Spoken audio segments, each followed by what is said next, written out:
رات پیسے گننا، سویرے اٹھ کے پھر گننا شروع کر دینا، پیسوں میں رشتوں کو تولنا، پیسے کے ساتھ ہی اپنے آپ کو ہر وقت لگائے رکھنا، الجھ کے رہ گئے ہیں لوگ، الجھ کے۔ اور پھر کوئی بندہ جیت نہیں رہا۔ ہمارے دادا بھی یہی کہتے تھے کہ کچھ پیسے کمانے ہیں تاکہ بچے پال لوں، یہ کہتے کہتے چلے گئے۔ ہمارے ابا بھی یہی کہتے تھے، پھر اس کے بعد ہم نے بھی یہی بولنی شروع کر دی ہے، تو جیتا تو کوئی بھی نہیں، جیتا تو کوئی بھی نہیں۔ مال کو ضرور حاصل کریں۔ حضرت بہاءالحق نقشبند بخاری رحمۃ اللہ علیہ فرماتے ہیں، میں نے مینا کے میدان میں ایک نوجوان دیکھا جو لاکھوں کا کاروبار کر رہا تھا، لاکھوں کا، دیناروں کا کاروبار کرتا تھا، سونے چاندی ہیرے جواہرات کا کام کرتا تھا، لیکن فرماتے میں نے اس کے دل پہ نظر ڈالی، لاکھوں کا کام کرتا تھا پر اس کا دل ایک منٹ کے لیے بھی اپنے رب کی یاد سے غافل نہیں تھا۔ ہر وقت اس کا دل اپنے مالک کی یاد میں مصروف تھا، ہر وقت۔ ارشاد فرماتے ہیں کہ میرا شروع میں اس کے بارے میں گمان یہ تھا کہ دیکھو یہ شخص کیا کر رہا ہے، پیسہ کما رہا ہے، دولت کے چکر میں پڑا ہوا ہے۔ فرماتے ہیں کہ پھر میں نے ایک اور منظر دیکھا، ایک اور رنگ میں نے دیکھا کہ وہ کما رہا تھا، اور پھر اختتام حج پہ میں نے دیکھا کہ جو کمایا تھا سارا اللہ کے بندوں پہ خرچ کر رہا تھا۔ آپ اور میں، ہم نے دیکھنا صرف یہ ہے کہ کہیں ایسا تو نہیں ہے کہ دولت میں الجھ گئے۔ بہت سارے لوگوں نے یہ کہا تھا، ہم سنتے تھے جب کوئی آدمی جانے لگتا تھا نا پردیس پیسہ کمانے کے لیے، تو وہ کہا کرتا تھا کہ میں ملک سے باہر جا رہا ہوں، 2 4 5 سال لگا کے آؤں گا، واپس آ کے پھر یہاں میں نے کوئی کام کرنا ہے، تھوڑے سے پیسے کماؤں تاکہ یہاں نہ پھر میرا سلسلہ کوئی بن جائے۔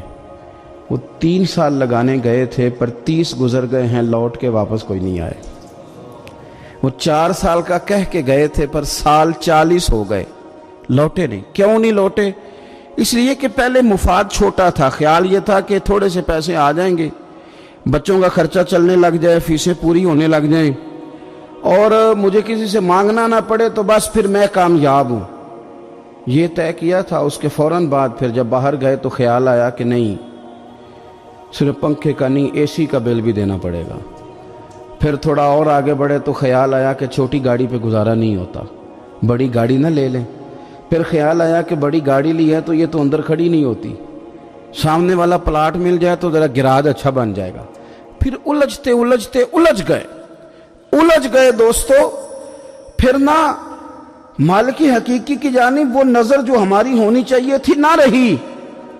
ذوق سے نماز پڑھتے تھے، پھر ہماری نمازیں مختصر ہو گئیں۔ ہم سویرے اٹھ کے ذوق سے قرآن پاک پڑھتے تھے، پھر وہ وقت بھی ہمارا دفتر کی تیاری میں لگ گیا۔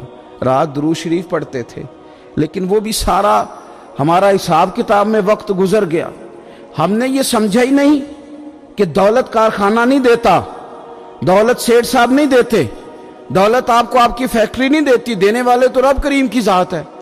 تو جہاں سے آنا تھا وہاں توجہ دینی چاہیے تھی کہ جہاں صرف ایک سبب تھا، ذریعہ تھا۔ حضرت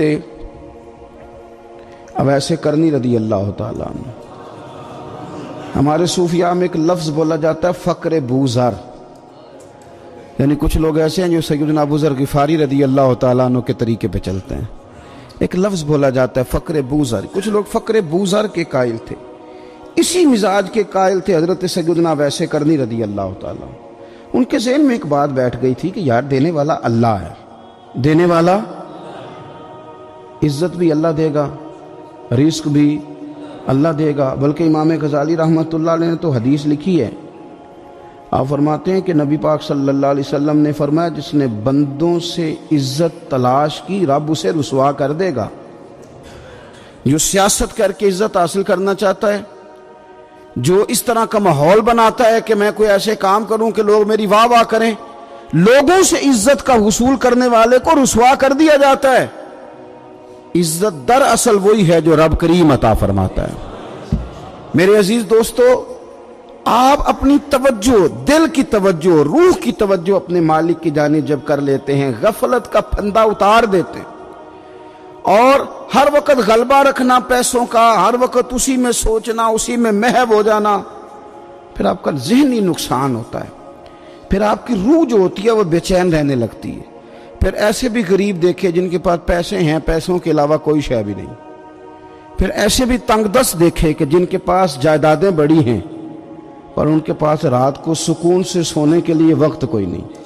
عزیز بھائی، حضرت ویس کرنی رضی اللہ تعالیٰ عنہ کی ملاقات ہو گئی حضرت حرم بن حیان کے ساتھ، یہ بھی تابعی ہیں۔ تو حضرت حرم بن حیان رحمۃ اللہ علیہ کہتے ہیں، یہ نا ہم تو خیر بڑی ساری باتیں سنتے ہیں تو نصیحت نہیں نہ حاصل کرتے، ویسے بھی یہ دور تقریریں سننے کا ہے۔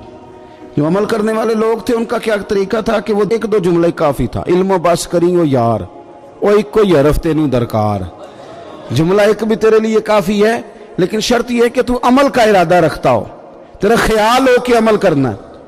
وہ لوگ نا مختصر سی باتیں کرتے، مختصر سی نصیحتیں کرتے، لیکن وہ عکس جلدی کرتے، اس میں سے اپنے لیے خیر جلدی تلاش کرتے۔ حضرت حرم بن حیان کی ملاقات ہوئی حضرت اویس کرنی رضی اللہ تعالیٰ عنہ کے ساتھ، تو حضرت حرم بن حیان کہتے ہیں میں نے عرض کی حضور میں کسی ملک میں جا کے رہنا چاہتا ہوں، کہیں سکونت اختیار کرنا چاہتا ہوں، یہاں سے ہجرت کرنا چاہتا ہوں، تو مجھے کوئی آپ مشورہ دے میں کہاں جاؤں؟ تو فرماتے ہیں کہ میں نے جب یہ سوال کیا تو حضرت ویس کرنی نے مجھے اشارہ دیا، فرمانے لگے ملک شام چلا جا۔ کہتے میں نے اگلا سوال کیا حضور وہاں جا کے کاروبار کیا کروں گا، رہوں گا کیسے، کھاؤں گا کہاں سے؟ تو فرماتے ہیں حضرت ویس کرنی نے رومال اٹھایا، کندھے پہ رکھا اور چلنے لگے۔ میں نے کہا حضور آپ نے سوال کا جواب ہی نہیں دیا۔ تو فرمانے لگے جس دل کو ابھی تک یہی یقین نہیں آیا کہ روزی کون دیتا ہے، اسے میں نصیحت کیا کروں؟ میں تجھے نصیحت کروں جسے آج تک یہی نہیں پتا کہ روزی کون دیتا ہے؟ تو ابھی تک اپنے دل کو پکا ہی نہیں کر پایا کہ روزی رب دیتا ہے؟ او خدا کے بندے کیا نصیحت کروں تجھے؟ تو ابھی تک یہاں اڑا ہوا ہے۔ تیرا جو توکل ہے وہ مضبوط ہونا چاہیے، تیرا بھروسہ اپنے رب کی ذات۔ تو غافل ہو گیا اللہ سے، تو نے اسباب پر بھروسہ سارا کرنا شروع کر دیا۔ اسباب اختیار کیے جاتے ہیں، بھروسہ رب کریم پہ کیا جاتا ہے۔ ہماری جو غفلت ہے نا وہ بھلا کیوں ہوئی ہے؟ وہ اس لیے ہوئی ہے کہ پیسے کسی کو بھی برے نہیں لگتے، پتہ نہیں ان میں کیا کشش ہے۔ یہ نہ آپ کسی جگہ بھی ان کا نام لے لیتے ہیں، یہ کسی جگہ بھی آ جاتے ہیں تو یہ برے لگتے ہی نہیں۔ یہ جناب بڑی بڑی فقیری کا دعویٰ کرنے والے اور لوگوں کو طریقت اور تصوف کا درس دینے والے ان کو بھی اچھے لگتے ہیں۔ یہ تو جناب جو لوگوں کو کہہ رہے ہیں فقیر ہو جاؤ فقیر ہو جاؤ، وہ خود امیر ہوتے جا رہے ہیں۔ یہ پتہ نہیں ان میں کیا ایسا خاص۔ ہمارے ایک استاد تھے تو مزاج میں بڑی ظرافت تھی، حالانکہ بڑے اللہ والے بندے تھے، تو بات بڑی وہ دل لگی کی کیا کرتے تھے۔ تو ایک دن ہم نے پوچھا استاد جی خوشبو کون سی اچھی لگتی ہے؟ کہنے لگے بیٹا جو پیسوں میں سے آتی ہے وہ مجھے بڑی اچھی لگتی ہے، اس لیے کہ ملتے کم ہیں۔ ہمارا نا جب اس طرح کا ذوق بن جاتا ہے نا، آپ مزاج بنا لیتے ہیں پیسوں کا۔ لوگ سمجھتے ہیں کہ غریبی کا ڈر شاید زیادہ ڈر ہے، لیکن کبھی آپ دروازہ رسول پہ جائیں نا تو حضور نے تو کوئی اور ڈر بیان کیا ہے۔ حضرت ابو عبیدہ بن جراح رضی اللہ تعالیٰ عنہ بحرین سے نا مال لے کے آئے بہت سارا، حضور نے بھیجا، جزیہ لینے گئے یا مال غنیمت کا کچھ مال تھا، آپ لے کے مسجد میں آئے تو لوگوں کو پتہ چل گیا کہ آج مال آیا ہے۔ اب سب کو حصہ ملتا تھا اس میں سے، بدریوں کو زیادہ ملتا تھا، باقی لوگوں کو بھی ملتا تھا۔ تو فجر کی نماز کے بعد لوگ گھروں کو جایا کرتے تھے، لیکن آج پتہ چلا نا مال آیا ہے، تو یہ سیاستہ میں حدیث موجود ہے، سب لوگ مسجد میں بیٹھے رہے۔ حضور علیہ السلام نے فرمایا تمہیں پتہ چل گیا مال آیا ہے؟ عرض کی حضور ہاں۔ فرمایا تمہیں بانٹنے لگے ہیں، دینے لگے ہیں۔ ہم نا غریبی سے ڈرتے ہیں، ہم اپنے بچوں کے لیے دعا کرتے ہیں ان پہ غربت نہ آئے، ہم اپنے بہن بھائیوں کے لیے دعا کرتے ہیں ان پہ غربت نہ آئے، کرنی چاہیے۔ لیکن ذرا اس حدیث کے مفہوم کو بھی دیکھیے گا۔